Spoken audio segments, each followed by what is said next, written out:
So now we know that NBA 2K16 is about 2/3 of the way done with its life cycle. And a few months, 2K17 will be coming out.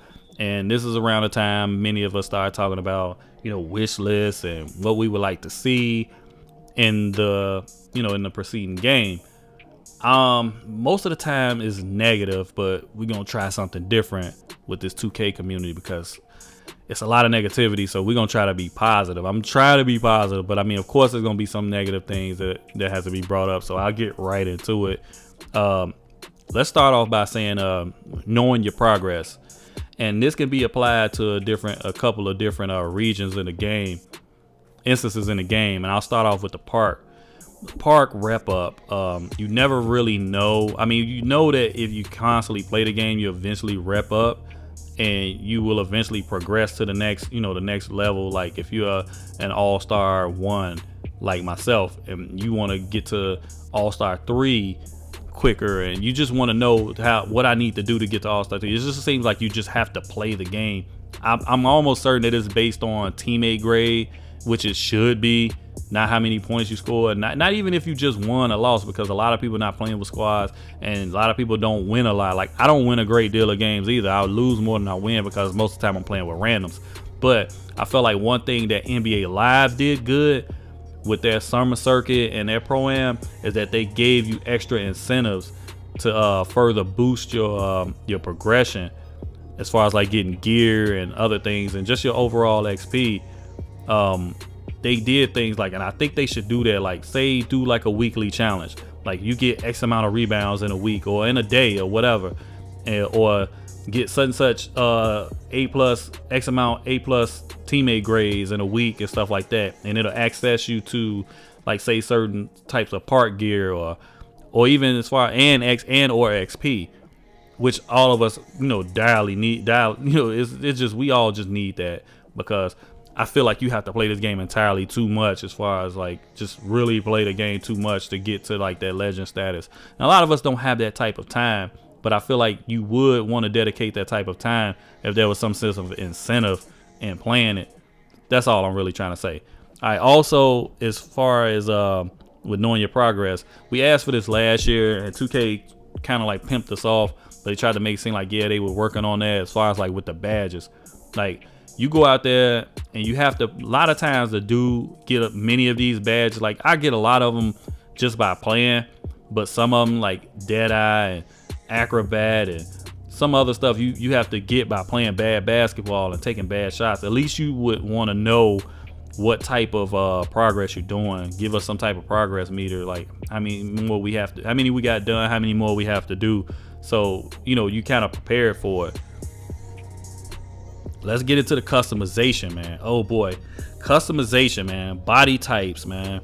Like they bragged about having all these different type of body types in the game. Anthony Davis, Tristan Thompson, all these different people, but that doesn't help us, nor does it really. It doesn't affect us in any way, like when you're making a my player, because that's the first thing you're doing when you turn on the game. And when you turn on the game and you're trying to do a my player, they don't ask you that, because my 6'10", 235-pound power forward looks exactly like my 6'3", 195-pound point guard. He's just taller. They have the exact same body type. And I feel like if you're doing all these different body types, if you have an Anthony Davis body type, or you have a Kyrie Irving body type, or a Russell Westbrook body type, a Kyle Lowry body type, you should be able to do those. Even if you're not creating your own body type, at least have a template of different NBA players that's in the game body type. So at least it can come close to resembling your body type that you want your player to look like. That's pretty much all. Also, with the hairstyles, come on, man. 2K, we've been asking. Now they got a little better, but why don't they just do the hairstyles like I said before with the different players that's in the game? If they don't want to give you any type of creativity to create your own hairstyle or something like that, give you a template of certain NBA players, like with the frohawk, and just a regular shape up, with a crispy lining and stuff like that. Or maybe you want a part or a design in your head or something like that, like certain NBA players have. I feel like that's not that hard for them to do.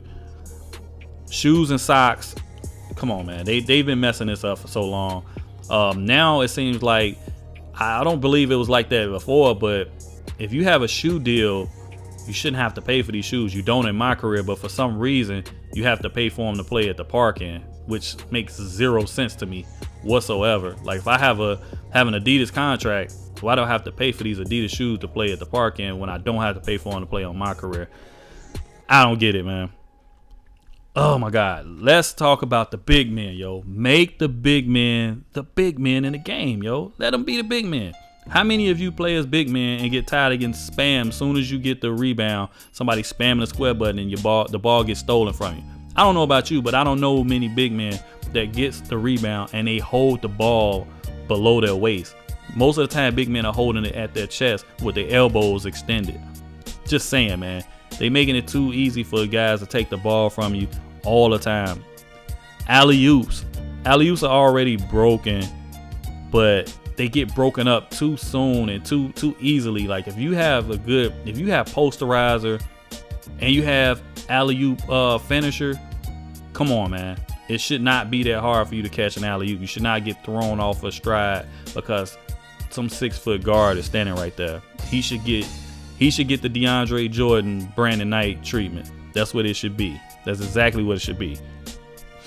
Also, man, point guards should not be able to block dunks out here if they have low shot block rating. Come on, man. It's just not realistic, man. It's not realistic. Big men also, like, I'm not going to just say the big man gets all the bad stuff, but they shouldn't be able to do Jamal Crawford crossovers. How many big men you see doing those types of crossovers? And last but certainly not least, patch the exploits sooner, y'all. They gotta patch the exploits sooner. They watch these YouTube videos. People send them these videos all the time, and they need to jump on it sooner instead of later. And my main thing I feel like that they should do, I feel like if you make glitch videos or any type of game breaking videos, 2K reserve the right to flag your videos for copyright strike. If for nothing else, they reserve the right to copyright strike these videos. You'll see a whole lot of these YouTubers that's getting big off making glitch videos. They either gonna stop or they gonna get their channel shut the fuck down. Like, I feel like that is a major key, man, because the game is being broken because people are putting this shit out there and they not catching it fast enough to stop it. And by the time they stop it, it's already too late. The damage has already been done, and it deters a lot of people from wanting to play at the park.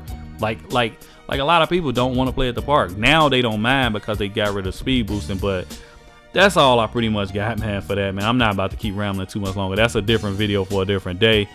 Let me know what y'all think, man. I know there's going to be some people that don't agree. If you don't agree, that's fine. We can agree to disagree or make a better point. I'm out.